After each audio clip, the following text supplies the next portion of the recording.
Wilson has those types of hands beat, of course. And I just want to say one thing. I got to get something off my chest. All these people in the chat saying she got lucky are forgetting the fact that Brock Wilson got lucky on the flop. Did he not? Did he not flop 2 pair? Absolutely. When she flopped top. So, end of the day, the best hand won. I mean, exactly. come on, people. Exactly. Yeah, it's justice. That's all it is. Justice in poker. Peters here with a raise of ace-9 of clubs. Wilson folds the queen-10, and Foxen here with ace-5. He's going to come over the top, making it 450.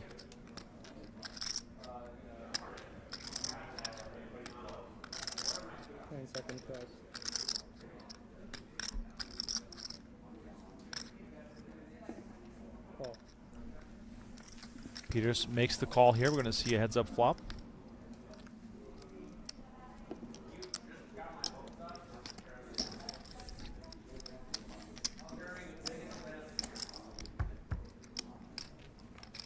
Today's episode of Weekly Poker Hand is from the final table of a $15,000 buy-in tournament in the PokerGO studio, featuring poker coaching super coach Brock Wilson, David Peters, one of the absolute best poker players to have ever lived, and Kristen Foxen, who gets in there and crushes the game.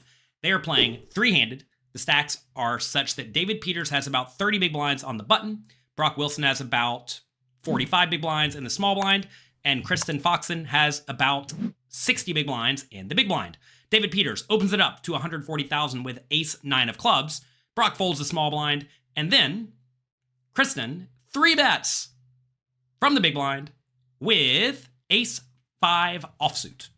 You may be surprised to see ace-5 offsuit 3-bet in this spot, but in GTO world, accounting for the payout implications and the fact that Kristen can apply a lot of pressure to David's 33-ish big blind stack, she should be 3-betting with a lot of offsuit stuff like ace-X, king-X, queen-X.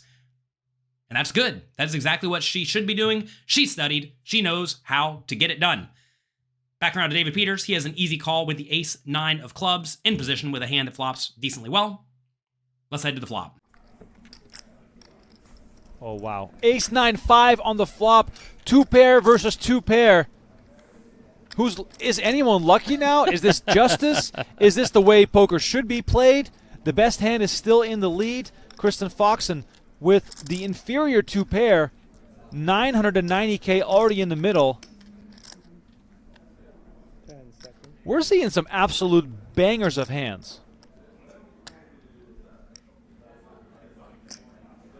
250.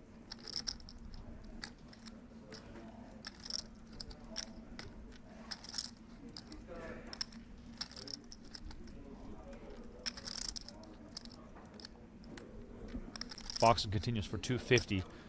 This hand has the potential to result in an all-in confrontation. 10 seconds. Peters makes the call. The flop comes ace of spades, 9 of hearts, 5 of spades, giving both players 2-pair. It's probably not going to go too well for Kristen. Kristen continuation bets 25% pot, which is perfectly fine and standard. And then David decides to call with his better 2-pair. You may say, shouldn't David raise because the board is very draw heavy? And the answer is no. Even though there are plenty of draws available, Kristen should not really have many of those in her pre-flop 3-betting range. Most of Kristen's pre-flop 3-bets as bluffs should come from offsuit junky hands like ace-5 or king-4 or queen-6, stuff like that. So she should not really have too many suited connectors. You may say, how in the world do you know that?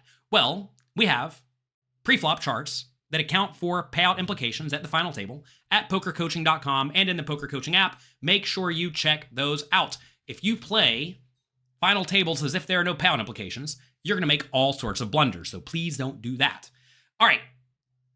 This is a spot where, because Kristen's range should contain relatively few draws, and David essentially has the super nuts, he should call and force her to stay in the pot with all of her bluffs that may pick up a little bit of equity on the turn. I mean, not against ace-9, but may improve a little bit to the point that they want to put in more money, either for value or by check calling. And, very importantly, he really, really, really wants to keep her in with the junk so that it can continue bluffing if it feels inclined. So, David Peters calls. Let's head to the turn. Now, a spade would slow things down considerably, but besides that, this is bound to get wild. And a 6 on the turn is the type of blank that you're looking for if you're Foxen.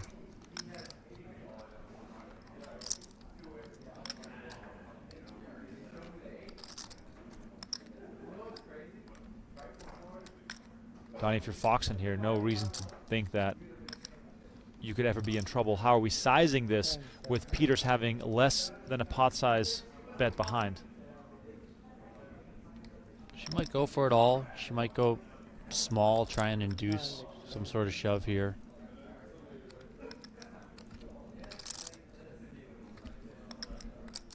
I think she's probably, and understandably so, feeling pretty good about her hand. 500.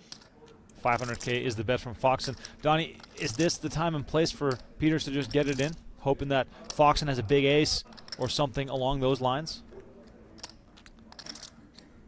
Yeah, he can also just be sure to, you know, for the off chance that she's bluffing, keep all those bluffs in, right? I mean, maybe you want to 10 seconds. deny some equity to some flush draws, but I'm not so sure she'd be playing them like this. I don't know how much you really need to be worried about, you know, the ace sevens, the ace eights of the world that have that top pair, which you're obviously ahead of, but have a straight draw as well. I don't think she's probably playing those as she's playing the ace five. And here Peters comes along, now only with 870 behind, with 2.5 million in the middle. The turn is the 6 of diamonds, and Kristen now bets 500K into the 1.5 million pot out of David's 1.4 million stack.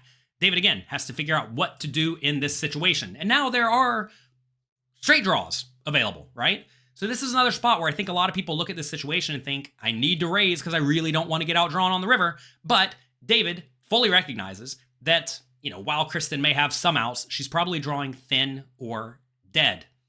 So he wants to call and keep her in the pot, which is exactly what he does. By the way, did I mention David Peters is the newest coach at PokerCoaching.com? Yes, he's one of the absolute best poker players in the world.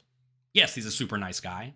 Yes, he looks like a robot, but he's also an excellent teacher of poker. I've hung out with David a ton over the last 15 years, and I have learned a lot from him, and I want to be able to share that with all of you. So we hired him as a coach at PokerCoaching.com. His content will be available very, very, very, very soon in the site, so make sure you check out the links below if you want to learn how to crush the game like David Peters. He calls turn. Let's go to the river. River card is the 8 of diamonds. This puts a 1 card straight out there, but I'm not sure it's really going to affect things that much.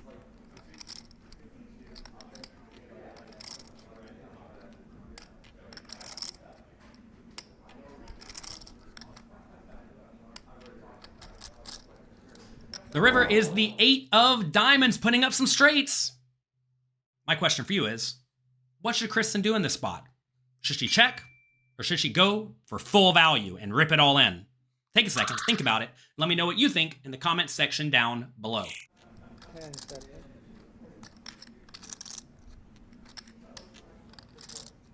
Here comes Foxen with the Even bet. though there is a straight possible, this is a very, very, very easy all-in for Kristen. She beats a ton of hands that David could reasonably have. The pot's relatively shallow. She really doesn't want to let it go check, check, and let him show down some medium strength hand. So Kristen puts David all in. Let's see if he can find the call. That will put Peters all in, and Peters makes the call. He's going to receive an absolutely massive double up, and you can tell by the look on Foxen's face that she was not anticipating this hand to result in her taking a huge hit to her stack. 4.2 million in the middle. This was the biggest pot at this final table so far. Kristen does go all in. David, he's played poker a time or two. He snap calls. He gets the double up. He takes the chip lead. And he continues battling it out at this final table. Thanks for watching.